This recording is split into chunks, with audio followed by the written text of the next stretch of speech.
Hi, I'm John F. Allen. And I'm R.J. Sullivan. And we're the Two Towers.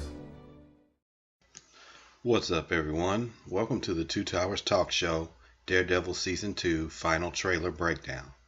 Here I'm going to run down what we saw in the trailer and give my spin on it. So let's get to it. The first thing we see is Daredevil jumping down a manhole and into a sewer. This is like a scene from the Frank Miller run on the Daredevil comic, which you'll hear me talk a lot about in this video. The Netflix series borrows and pays homage to that run with a lot of its writing, plot lines, and character development. To good effect, I might add. Next is an aerial scene of a news chopper circling a courthouse. This is most likely tied to something involving Foggy Nelson and Matt Murdock, the civilian identity of Daredevil, and his occupation as an attorney. It's been rumored that Wilson Fisk, aka the Kingpin, will be mentioned in this season. It could very well tie into his trial in some way. Here we have a look at Elektra, which I have to say looks badass to me. I'm very pleased that Elodie Yung was tapped to portray this character.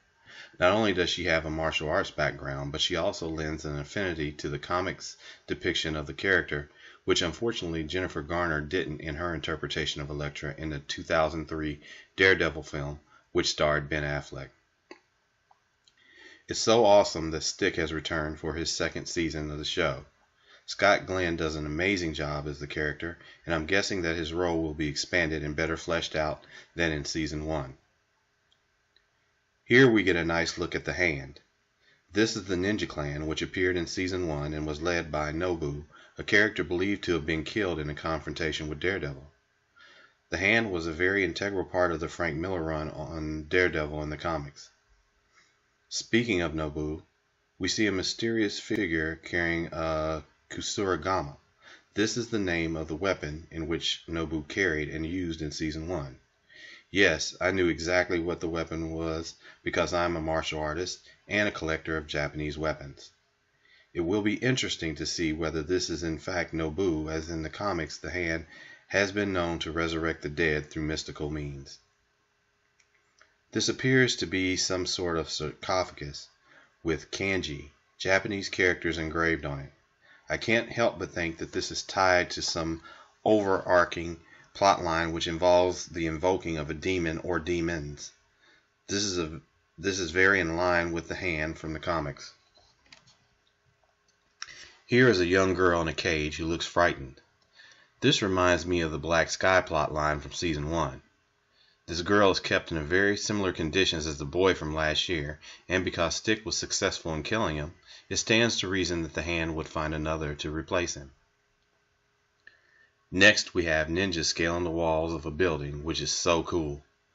This is just like the ninja films from the 80s, which I grew up watching. It's really awesome to see that the Hand will play such a prominent role in this season of the series. As this group was a huge part of the comics, I'm glad the writers have used that particular source material in this show. This is a scene with Frank Castle, aka the Punisher, bloodied with a perfectly intimidating look on his face. I, for one, was extremely excited about Jon Bernthal's casting in this role.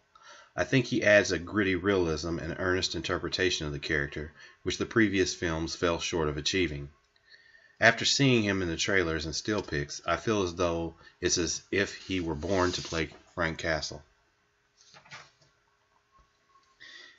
Here's a scene from the rooftop fight between Daredevil and the Punisher. In the comics, this was played out very well and set the tone of animosity between the two characters.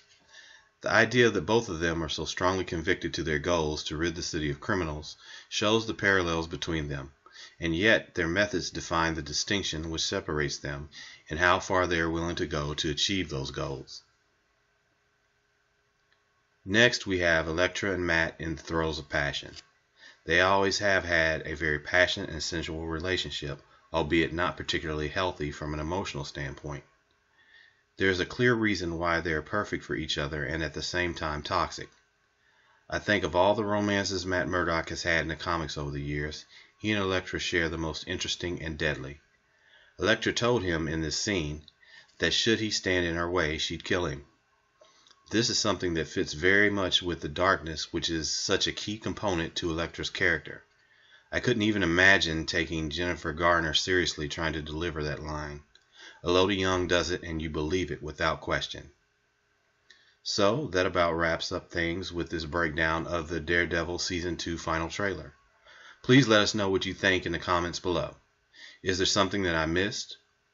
Or do you have a better theory of what may be going on with the series? We'd love to hear from you. As always, thanks for watching, and if you enjoyed this video, please like and subscribe. Hewa!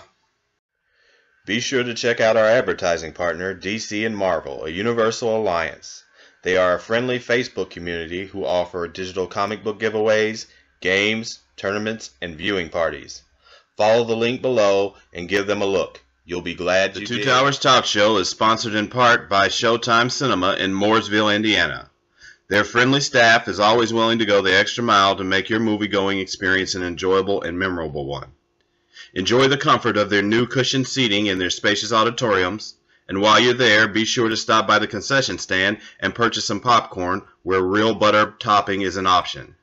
They're located at 300 South Bridge Street in Mooresville, Indiana. We hope to see you at the movies.